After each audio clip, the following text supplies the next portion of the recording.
lakukan sesuatu yang beresiko, tetapi yang diridhoi Allah ya. Karena kalau beresiko nggak diridhoi Allah kan bahaya.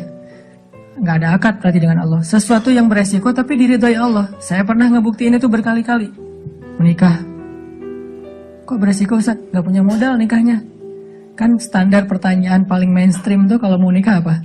Dari calon mertua. Kerjanya apa gitu kan ya? Paling mainstream tuh. Kalau saya ditanya kerjanya apa? Belum punya pekerjaan. Terus gimana ngasih makan? Allah yang ngasih makan. Tapi pede jawabnya. Sampai mertua juga. Belum lagi ngeluarin dalil ya. Kan ustadz lah ya. Banyak dalil ya.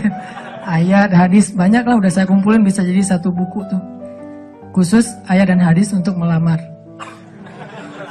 Mudah-mudahan nanti bisa di-share ayat dan hadis bahan untuk melamar, nembak calon mertua lah. Pak, itu ada tuh hadis ya. Cuman saya agak-agak ragu nih bunyinya kayak gimana tuh, kurang lebih sih yang pernah saya dengar dari ustadz nih hadis sahih loh Pak. Kalau datang seorang pemuda yang baik akhlaknya gitu kan ya. Jangan ditolak. Itu saya pernah dengar, Bapak pernah dengar? Pernah sih. Nah gimana Pak? Saya beres langsung urusan. Masa dia mau nolak hadis kan ya? Ingkar sunnah tuh udah jadinya bahaya. Duh jangan pakai hadis deh dan segala macam. Nggak mungkin dia ngomong kayak gitu. Nikah tuh nggak punya modal tapi ya bismillah aja lah. Gambling kan. Masa saya mau taat kepada Allah dibiarin telantar kan nggak mungkin. Kan menikah itu untuk taat kepada Allah kan. Gua hawa nafsu. Emang hawa nafsu. Masa nikah nggak pakai hawa nafsu? Ini ada yang keliru di masyarakat kita. Katanya nggak boleh menikah karena hawa nafsu. Bukankah nikah itu adalah solusi buat hawa nafsu? Lo nikah nggak karena Allah tuh, karena nafsu. Nggak berbenturan dua hal ini. Tapi kalau dia menikah karena hawa nafsu dan ingin menghalalkan dengan terhormat hawa nafsu itu namanya karena Allah. Nggak ada cerita karena Allah berarti nggak melibatkan hawa nafsu. Nggak kayak gitu sih bahasanya. Sama kayak kita kerja nih. Lo kerja karena pengen gaji itu bukan karena Allah. Pengen gaji dan karena Allah itu nggak berbenturan. Kenapa kita pengen gaji? Karena kita pengen mendapatkan rezeki yang halal dan menafkahi keluarga. Dan itu semuanya karena Allah. Jadi nggak dibilang, gue jangan mengharapkan gaji, harapkan pahala. Pahala itu salah satunya gaji. Karena pahala dalam bahasa Arab nggak ada pahala, yang ada al-jaza. Al-ajru. Al-jaza itu artinya balasan, al-ajru itu artinya upah. Upah itu bisa dalam bentuk kesehatan, bisa dalam bentuk materi uang, bisa dalam bentuk kebaikan di akhirat, bisa dalam bentuk terhindar dari api neraka, dan seterusnya. Itu al-jaza, al-ajru. Termasuk mendapatkan hak kita dalam sebuah pekerjaan. Nggak masalah mengharapkan, saya kerja di Telkomsel, kenapa? Gajinya gede. Nggak apa-apa. Selama yang kita dapatkan itu halal. Tapi kalau yang kita kejar gaji gede dan syubhat, apalagi haram, itu bukan karena Allah. Termasuk menikah. Menyalurkan, kenapa kamu menikah? Karena saya pengen menyalurkan kebutuhan biologis saya secara halal. Wah, nggak karena Allah nih, nafsu nih. Emang nafsu, emang kenapa? Bukankah Allah mengatakan litaskunu ilaiha? Apa arti litaskunu ilaiha? Supaya tenang, supaya jadi nyaman, gejolak di dalam diri kalian dengan cara kepadanya. Itu bahasa. Dan di Al-Mu'minun juga dikatakan, walladzina hum li furujihim hafizun. Kalau nggak bisa hafizun, maka dia salurkan. Gimana cara nyalurinnya? 2. Illa ala azwajihim. Yang kedua nggak usah dibahas. Yang satu aja. Illa ala azwajihim, kepada istri mereka. Bukan istri mereka, istri-istri mereka. Illa ala azwajihim. Kalau dia menyalurkan dengan cara yang lain selain yang dibolehkan kayak gitu, kata Allah, faulaika humul adun. Dan Allah nggak suka kepada orang yang melampaui batas. Jadi menikah karena Allah, karena saya ingin menyalurkan kebutuhan biologis secara halal misalnya. Makanya mencari yang sesuai dengan kriteria masing-masing. Kalau misalnya ada yang kriterianya harus yang Arab, cari aja Syarifah, Habaib apa. Kalau Habib perempuannya Syarifah kan ya. Atau saya pengen yang Oriental, pergi aja ke Korea lah atau ke Jepang. Saya pengen yang misalnya etnik, bisa di Indonesia misalnya. Ini masalah, nggak masalah. Bukankah Nabi justru mengatakan memilih perempuan itu yang pertama justru fisiknya? Walaupun yang paling berharga bukan fisik, tapi tetap ditaruh yang paling depan. Karena itu yang ketahuan duluan kan. Kita nggak mungkin tahu kesolehannya langsung ketika awal ketemu, ini soleha banget nih, belum tentu. Ketika udah kenal dekat baru tahu ternyata dia rajin tahajud, rajin tilawah. Walaupun kadang-kadang kita ngelihat dia di Instagram postingan terakhir tilawah, alhamdulillah 1 juz hari ini misalnya.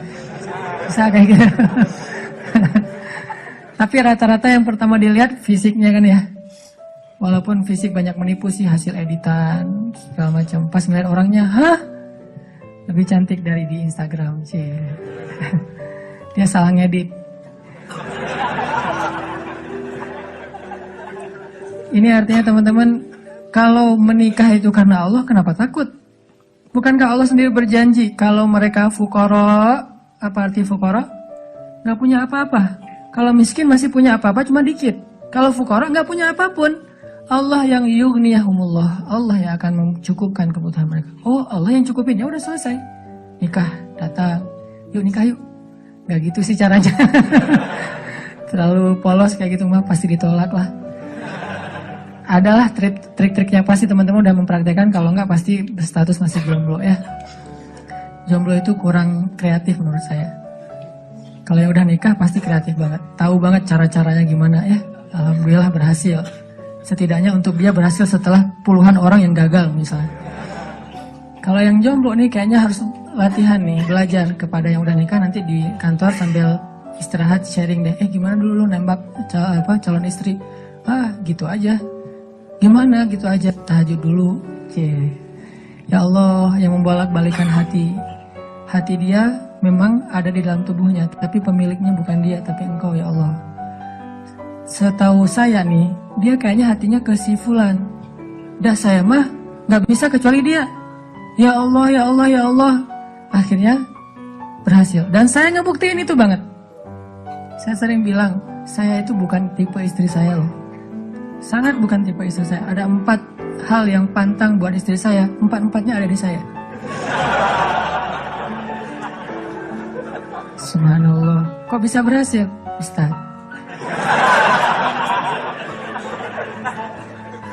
Dia berdoa, ya Allah, jangan itu, jangan itu, jangan itu, jangan itu. Saya cuma berdoa sekali, ya Allah, please yang itu. Ternyata tiba-tiba ya, kelepek-kelepek gak berhasil dia. Saya tanya, kenapa kamu milih saya? Bukankah 4-4-nya ada pada saya? Pertama, gak mau orang Sumatera. Katanya orang Sumatera itu keras. Saya? Dulu. Orang Sumatera itu keras. Orang Aceh, Sumatera, kuliah di Mesir. Nggak Mesir mah, Sumateranya Arab. Kan Arab juga ada Sundanya, ada Jawa ya. Sundanya Arab itu kayak Yaman. Itu Sundanya Arab, lembut-lembut. Sampai Nabi sendiri mengakui kan, orang Yaman itu hatinya lembut. Kalau Jawanya Arab itu yang ulet gitu kerja itu Palestina. Karena Palestina itu terkenal dengan keteguhannya. Tapi kalau Sumateranya Arab, yang ngomongnya keras gitu, belak-belakan, spontannya luar biasa, itu Mesir banget. Di Mesir nggak ada ceritanya kita nunggu Damri, itu nggak ada. Yang ada ngejar Damri. Kita nunggu di halte, Damri ngeliat kita makin iseng tuh, dicepetin. Mahasiswa cepat begitu. Kita lari ngejar. Yang nggak biasa naik Damri itu mahasiswa Malaysia, karena mereka kan beasiswa dari kerajaan, sehingga dianjurkan jangan naik Damri, naik taksi. Tapi kadang-kadang mereka kehabisan duit juga naik Damri. Begitu turun, berlawanan arah, itu ngegelundung tuh. Kita di atas ketawa-ketawa aja, Malaysia. Bukan negaranya, yang orangnya karena terbiasa naik taksi, naik MRT. Dan kita mah Damri, desak-desakan. Kalau udah ramai di dalam Damri marah-marah, sallu ala Nabi, udah sallallahu alaihi wasallam. Cara paling sederhana mendamaikan orang di Mesir itu suruh salawat. Humar segala macam. Mereka kalau ngomongnya kasar tuh nyebutnya humar, keledai. Karena keledai itu kan simbol hewan yang bodoh di Al-Quran kan.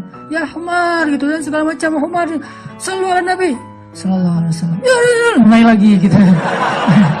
Tapi pas salawat mereka bisa cooling down dulu dikit. Saking menghargai Rasulullah ya. Kadang-kadang ada juga yang sambil marah. Sallu ala Nabi sallallahu alaihi wasallam. Di Mesir, orang Sumatera kuliah di Mesir, kebayangan? Udah Sumatera itu mungkin agak keras, kuliah di Mesir. Jadi wataknya tuh terbentuk dengan 2 negeri. Alhamdulillahnya ketemu orang Jawa yang mungkin beda banget dengan Sumatera. Gak mau dia orang Sumatera. Saya Sumatera. Sumatera Aceh pula. Dan Aceh di tempat markasnya GAM. Aceh PD. Dan itu kan gam dulu banyak di situ ya. Terus yang kedua, nggak mau yang kulitnya dof. Kebanyakan ke pantai misalnya. Saya nyebutnya nggak dop sih, nyebutnya eksotis gitu. Ketiga, nggak mau yang berewokan. Nggak usah tanya kenapa. Keempat, nggak mau anak pesantren. Ini juga nggak tahu kenapa nih. Empat-empatnya ada di saya nih. Ya Allah, please jangan itu. Ya Allah, saya pengennya itu. Kuat-kuatan doa. Ternyata doa saya lebih diijabah. Tadi kan, Ustaz.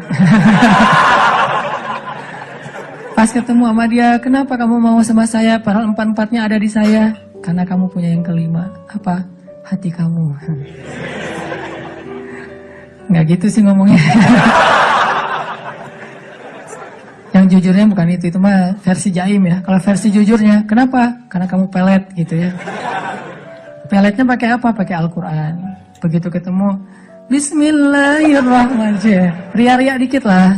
Tapi ria untuk kebaikan kan, biar dapat seseorang yang sesuai dengan isi hati. Ngeklik langsung, ya Allah, berhasil. Dan setelah itu, biarin Allah aja yang ngatur. Mau kerja apa, mau tinggal di mana.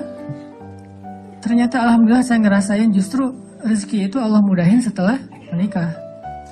Dulu awal-awal saya datang ke Bandung, kita ngontraknya itu di rumah yang tempat pembuangan sampah. Di Tegalega tuh, di salah satu lapangan di Bandung, di pojok Tegalega itu ada pembuangan sampah. Kita tinggal di situ. Paling murah soalnya di situ. Mulai saya usaha nerjemahin buku, nggak ada yang mau nerbitin. Terjemahannya jelek katanya. Ya udah deh. Mungkin bukan terjemahannya yang jelek. Lihat muka saya dia sebel. Banyak orang yang lihat muka saya tuh sebel. Termasuk tadi calon istri saya pertama ngeliat muka saya, apaan sih nih orang kayak gini banget. Sekarang kok gini banget ya kamu? Tuh, terjemahin buku nggak bisa. Akhirnya saya nulis buku sendiri karena nggak bisa nerjemahin, nulis aja sendiri. Capruk aja pokoknya, nulis apa yang bisa ditulis.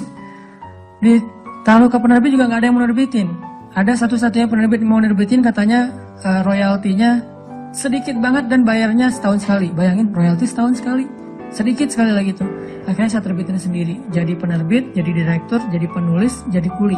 Angkat buku pakai kotak Marlboro, lintasin Jalan Soekarno-Hatta, ngirim ke Sumatera, Kalimantan. Pelan-pelan akhirnya usaha nambah dari penerbitan ke jual pulsa. Jadi saya dulu pernah jadi vendor gitu sih, bahasa kerennya, vendor Telkomsel gitu ya. Saya tuh jual pulsa, ada 60 cabang pulsa di Bandung sebelum ada di Alfamart dan Indomaret. 60 cabang pulsa. Terus nambah lagi ke jual beli mobil second. Beli, jual, dikira orang kaya banget, padahal gonta-ganti aja karena emang dijual. Tapi yang harga murah di bawah 100 juta, bukan yang mobil-mobil mahal. Terus coba-coba di properti. Ternyata Allah mudahin setelah menikah. Karena kenapa? Allah yang janjiin. Allah nggak mungkin ingkar janji. Gambling dikit lah di awal. Tapi di tengah dan di akhir kita akan melihat banget gimana Allah nunjukin kebenaran janji-janjinya.